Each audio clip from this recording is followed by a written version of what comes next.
नमस्कार मित्रों, मैं भरत राणेजा अपने ज्योतिष प्रोग्राम में आपका बहुत बहुत स्वागत करता हूं। मित्रों, आज हम बात करेंगे कि भगवान शिव को क्या अर्पित करना चाहिए। क्योंकि मित्रों, हर एक व्यक्ति किसी न किसी समस्या से जूझ रहा होता है। हर एक व्यक्ति को कोई न कोई परेशानी अवश्य होती है।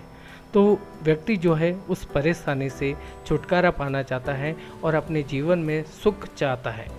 तो मित्रों, ऐसा क्या अर्पित किया जाए भगवान शिव को, या शिवलिंग पर क्या चढ़ाया जाए जिससे कि जीवन में सुखों की प्राप्ति हो सके। तो इसके बारे में जानने के लिए वीडियो पूरा देखिएगा और अपने मित्रों के साथ शेयर अवश्य कीजिए। तो मित्रों, बात करते हैं कि भगवान शिव को, अगर भगवान शिव को आप चावल चढ़ाते हैं तो आपको धन की प्राप्ति होती है। तो चावल चढ़ाना चाहिए। धन का सुख अगर आप चाहते हैं तो आपको चावल अवश्य चढ़ाने चाहिए। और मित्रों, कुछ लोगों को ऐसा लगता है कि हमने पूर्व जन्म में कुछ ऐसे पाप किए हैं जिसकी वजह से इस जीवन में हमें कई समस्याएं जो है वो झेलनी पड़ रही है।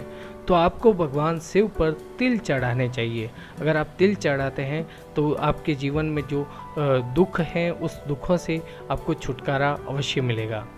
और मित्रों, कोई भी कार्य करें तो भगवान के प्रति आपकी श्रद्धा होनी चाहिए, आपका विश्वास जो है वो होना चाहिए, तभी ये उपाय जो है वो कारगर होते हैं।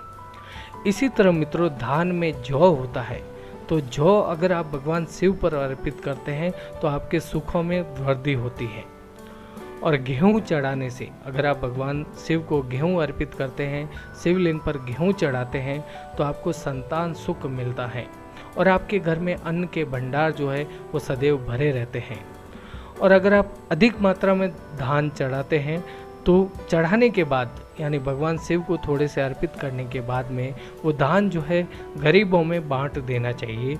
शिव पुराण के अनुसार ऐसा करने पर व्यक्ति के जीवन में धन की कभी भी कमी नहीं रहती है। उसके घर में धन और धान्य के भंडार जो है वो भरे रहते हैं। इसके अलावा मित्रों, भगवान शिव को यानी शिवलिंग पर जल की धार चढ़ाने से जीवन में सुखों की प्राप्ति होती है।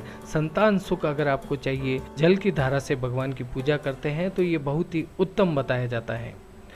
और मित्रों, अगर आपको जीवन में शारीरिक कष्ट हैं, किसी भी तरह से शारीरिक कष्ट हैं और आपको संतान की प्राप्ति नहीं हो रही है तो शुद्ध घी से भगवान शिव का आपको अभिषेक करना चाहिए और सोमवार का व्रत करके आप इन समस्याओं से छुटकारा पा सकते हैं।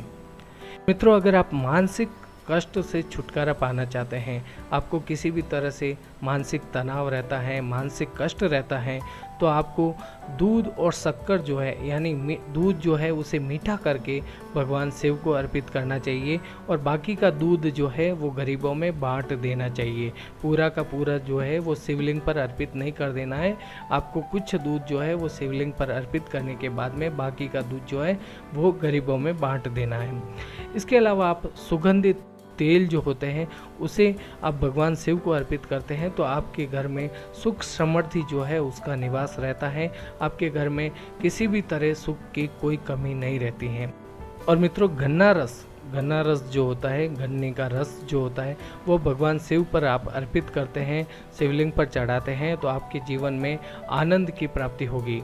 और गंगा जल अगर आप भगवान शिव को अर्पित करते हैं, शिवलिंग पर गंगा जल अर्पित करते हैं तो आपको मोक्ष अवश्य मिलता है। और मित्रों, आपका स्वास्थ्य जो है वो ठीक नहीं रहता है, आपको कोई लंबी बीमारी है, जो काफ़ी समय से बीमारी से आप पीड़ित हैं, तो आपको शिवलिंग पर जो है शहद अर्पित करना चाहिए। शहद अर्पित करते हैं तो आपको कई रोगों से छुटकारा मिलता है, जैसे कि दाद का रोग है, टीबी का रोग है। ऐसे रोग में आपको आराम चाहिए तो आपको शिवलिंग पर शहद अर्पित करना चाहिए। तो मित्रों, शिव पुराण के अनुसार ये उपाय जो है इनका बहुत ही महत्व होता है। तो ये जानकारी मैंने आपको दी। मेरे द्वारा दी गई जानकारी आपको अवश्य पसंद आई होगी। वीडियो को लाइक कीजिए, अपने मित्रों के साथ शेयर कीजिए। फिर मिलेंगे नई जानकारी लेकर। धन्यवाद।